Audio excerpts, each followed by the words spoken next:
उत्तर वैदिक काल।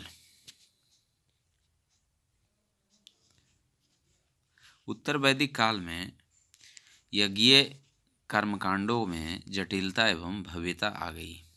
यज्ञ विधान क्रिया उत्तर वैदिक काल की देन है। राजसूय यज्ञ का प्रचलन उत्तर वैदिक काल में हुआ। यह राज्याभिषेक से संबंधित था। इस यज्ञ के दौरान राजा रत्नियों के घर जाता था। अश्वमेध यज्ञ शक्ति का द्योतक था। वाजपेयी यज्ञ में राजा रथों की दौड़ का आयोजन करता था। यह यज्ञ खान पान से संबंधित था।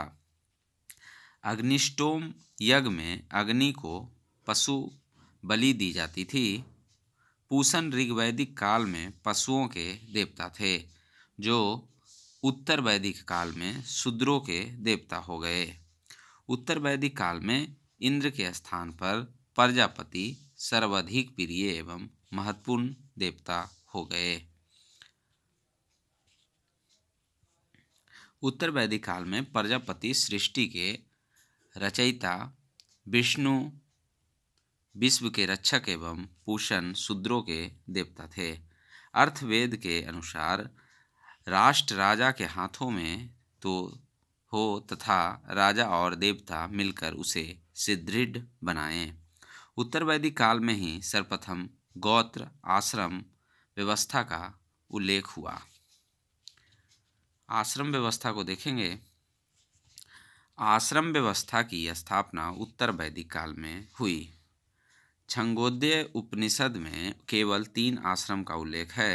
सर्वप्रथम जबलापोनिषद में 4 आश्रम बताए गए हैं। उत्तर वैदिक काल में केवल 3 आश्रमों ब्रह्मचर्य, गृहस्थ एवं वानप्रस्थ की स्थापना हुई। चौथा आश्रम संन्यास महाजनपद काल में स्थापित किया गया। गृहस्थ आश्रम को सभी आश्रमों में श्रेष्ठ माना जाता है, क्योंकि इस आश्रम में मनुष्य त्रिवर्ग पुरुषार्थों धर्म, अर्थ एवं काम एक साथ उपभोग करता है। इसी आश्रम में त्रिऋण से निवृत्त होता है। ऋषि ऋण ग्रंथों का अध्ययन, पितृ ऋण पुत्र प्राप्ति और देव ऋण यज्ञ करना। 16 संस्कार। पुनर्जन्म की अवधारणा पहली बार बृहदारण्यक उपनिषद में आई है।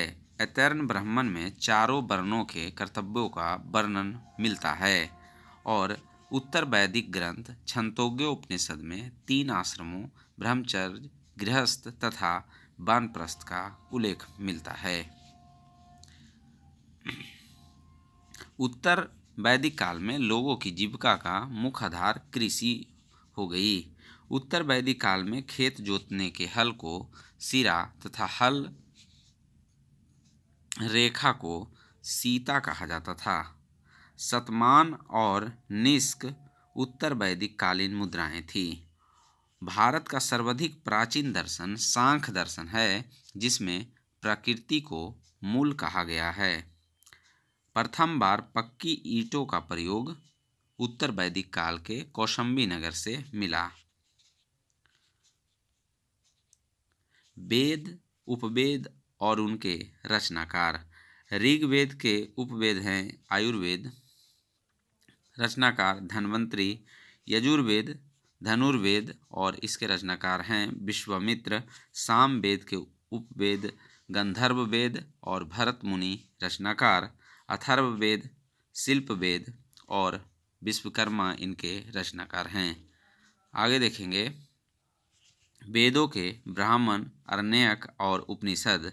पहला वेद ऋग्वेद। ब्राह्मण हैं ऐत्रेय कौशितकी और आरण्यक हैं ऐत्रेयक कौशितकी और उपनिषद हैं ऐत्रेयक कौशितकी। और दूसरा सामवेद तांडेय, पंडवीश, छंदोग्य, जैमिनी, छंदोग्य उपनिषद, जैमिनी उपनिषद।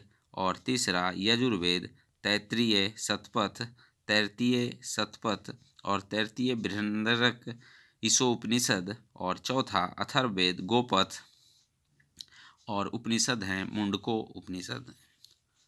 आगे देखेंगे आस्तिक षडयंत्र दर्शन का संक्षिप्त परिचय। मीमांसा दर्शन के प्रवर्तक जैमिनी, मीमांसा सूत्र और अन्य विद्वान या व्याख्याकार सावरस्वामी, प्रभाकर, कुमारिल इत्यादि। और दूसरा वेदांत के बद्रनारायण, ब्रह्मसूत्र, शंकराचार्य, वाचस्पति, रामानुज, माधवाचार्य इत्यादि। तीसरा न्याय गौतम, न्याय सूत्र, वात्स्यायन, उदयनाचार्य, जयंत भट्ट इत्यादि। चौथा वैश्विक, कनाद, प्रशस्तवाद, केशवामित्र तथा विश्वनाथ। और पांचवा सांख्य, कपिल, सांख्य सूत्र, ईश्वर कृष्ण, सांख्यिका, वाचस्पति इत्यादि। और छठा योग, पतंजलि और व्यास।